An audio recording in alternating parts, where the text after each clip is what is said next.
Namaste, Javians. This is my name is Kritika Shenmare, and this is the fifth session of our food business management.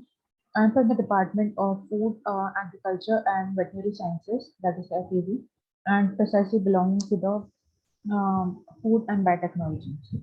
Okay, so let's start this session. So basically, we'll now proceed towards the management, that is the food business management. Like in the previous sessions, we talked about the overview. Okay, we talked about the overview of the food business management, but now we'll be talking about the management point of view. Like first, we discussed about the land reforms, the policies, the interventions, the globalizations, the expansions, and agricultural produce and food business, right? So now we'll talk about the management, how to manage the food business, right? We'll talk about that. So what basically management is, everyone? Management basically involves the creation of an international environment. It is the management which puts you into use the various factors of production. Therefore, it is the responsibilities of management to create such conditions which are conducive to the maximum efforts so that people are able to perform their task efficiently and effectively, right? This includes ensuring availability of raw materials, determination of wages and salaries, formulation of rules and regulations. Therefore, we can say that good management includes both being effective and efficient. Being effective means doing the appropriate task, that is fitting the square pegs in square holes and round pegs in round holes, right? So being efficient means doing the task correctly at least possible cost with minimum wages or resources, right? I hope this is clear to you all. So, talking about the definition of management. Now, what basically is management? Like, if we talk about management in detail, we can say that management is a process, right? Management is a process. It is not something which is you just do it and then you're finished. No, it's not like that. It is a process. Like, it is a continuous process. In any kind of industry you go, it is a continuous process. It is a never-ending process, right? Management has to be done for continual improvement. Second, management is an activity, right? Management is an activity which people do, which people have to perform. Management as a discipline. So management is a discipline which people have to perform. Management as a group. Management has to be done in a particular group. Management is a science. Management is an art, and management is a profession, right? People pursue MBA degree, so that is a profession, right? So, what do you mean by management as a process? As a process, management refers to series of interrelated functions, right? It is the process by which management creates, operates, and directs purposive organization through systematic, coordinated, and cooperated human efforts, right? According to the Gray R. Terry, he is a person who studied management, right? So according to George R. Terry, management is a distinct process consisting of planning, organizing, actuating, and controlling, performed to determine and accomplish stated objective by the use of human beings and other resources, right? It is a distinctive process. Okay, it is a distinctive process consisting of planning, right? So to plan first, then organize, then actuating, that means bringing it into action, and then controlling those actions, and then perform to determine and accomplish, like you have to finish the task which was required. As the process, management consists of three aspects. Now let us see those three aspects. Management is a social process, right?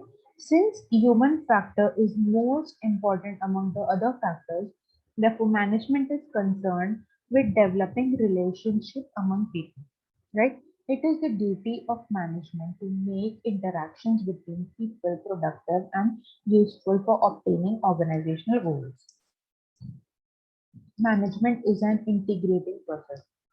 Management undertakes a job of bringing together human, physical, and financial resources just to achieve organizational purpose. Therefore, it is an important function to bring harmony between various factors, right? Management is a continuous process. It is a never ending process. It is concerned with constantly identifying the problem, right? It is constantly identifying the problem and solving them by taking adequate steps. It is an ongoing process, right? Management as an activity. Now let us see what do you mean by management as an activity. Like various other activities performed by human beings such as writing, playing, eating, cooking, management is also an activity because a manager is one who accomplishes the objectives by directing the efforts of others, right?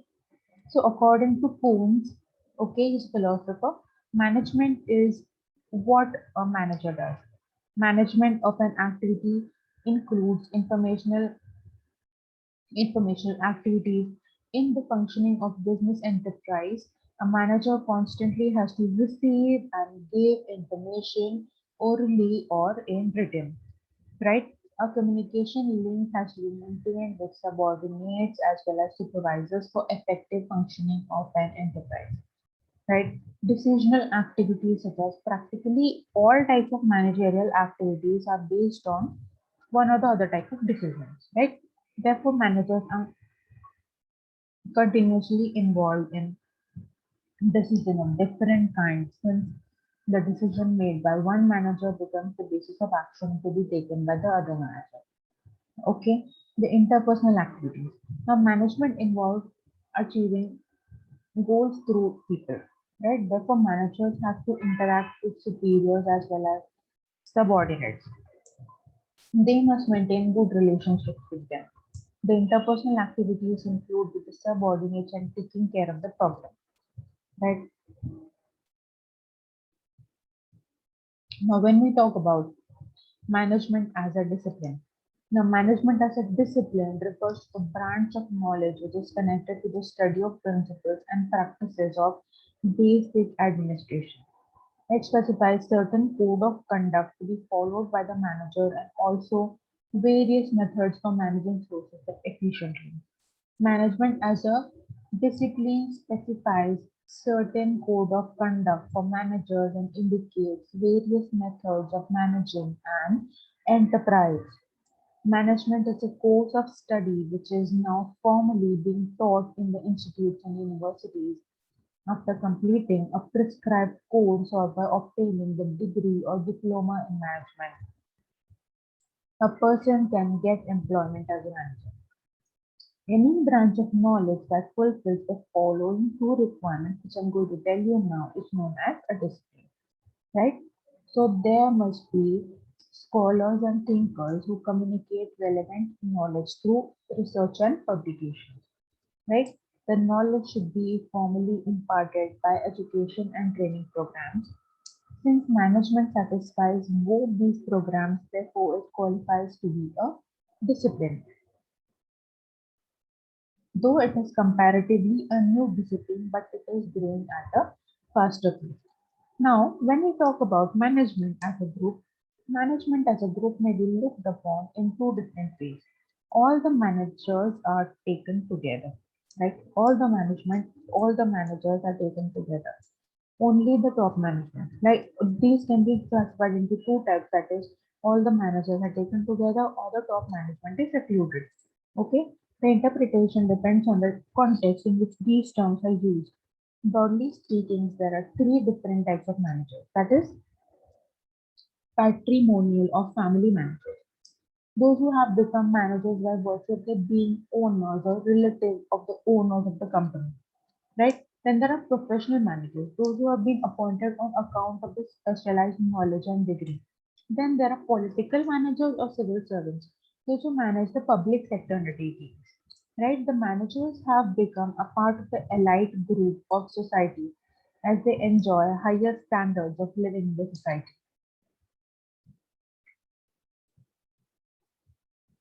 When we talk about management as science, So, science is a systematic body of knowledge pertaining to a specific field of study that contains general facts which explains a phenomenon.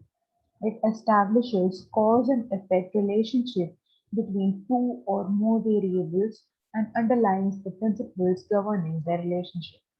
These principles are developed through scientific method of observation and verification through testing. So the science is characterized by following main principles, that is universally accepted principles. So the scientific principles represents basic truth about a particular field of inquiry. These principles may be applied in all the situations at all times and at all places. For example, law of gravitation which can be applied in all countries irrespective of the time. Management also contains some fundamental principles which can be applied universally, like the principle of unity of command, like one man, one boss. This principle is applicable to all the types of organization, that is business or non-business, right? Experimentation and observation. So the scientific principles are derived through scientific investigations and researching. That is, they are based on logic. Example, the principle that Earth goes around the sun has been scientifically proved. Right? The principle that Earth goes around the sun has been scientifically proved. The management principles are also based on scientific inquiry and observation, and not only on the opinion of Henry Fayol. They have been developed through experiments and practical experiences of large number of managers. That is, it is observed that fair remuneration to personnel helps in creating a satisfied workforce. Talking about the cause and effect relationship. Now, the principle of science lays down cause and effect relationship between various variables. Example, when metals are heated, they are expanded, right? The cause is heating and results in expansion. The same is true for management. Therefore, it is also established the cause and effect relationship. Example, lack of parity, that is balance between authority and responsibility will lead to ineffectiveness. If you know the cause, that is lack of balance, the effect can be ascertained easily, that is effectiveness.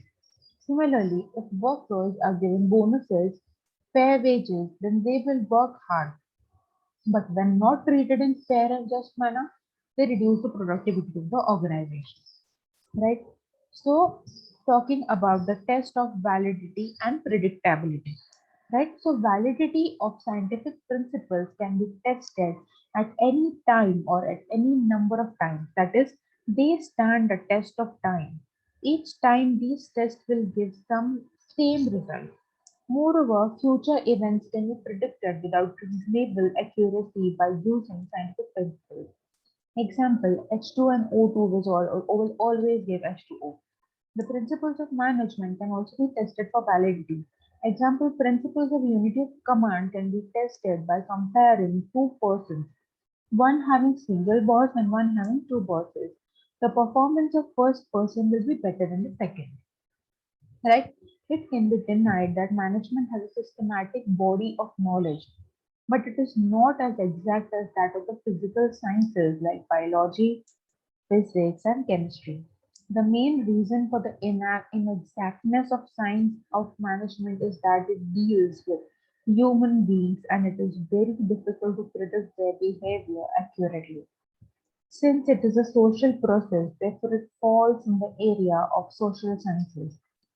It is a flexible science, and that is why its theories and principles may produce different results at different times, and therefore it is a behavior science, right? Also, management is said as an art. So, art implies implications of knowledge and skills to try about desired result. An art may be defined as personalized application of general theoretical principles for achieving best possible results. So,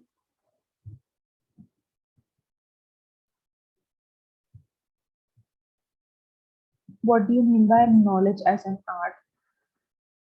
So these are the questions which you have to understand in this topic, in the topic which have been discussed here. That is the management, management as a science, management as a discipline, management as an art, right? So talking about the practical knowledge, every art requires practical knowledge. Therefore, learning of theory is not sufficient. It is very important to know the practical applications of the theoretical principles. Example, to become a good painter, the person may not only be knowing different colors and brushes, but different designs, dimensions, and situations to use them appropriately, right? So the other things will be covered in the next section, in the next part, right, about the management, and we'll gradually move towards food and business. We'll gradually move towards food business management in the um, next sessions. So thank you. This is it for this session.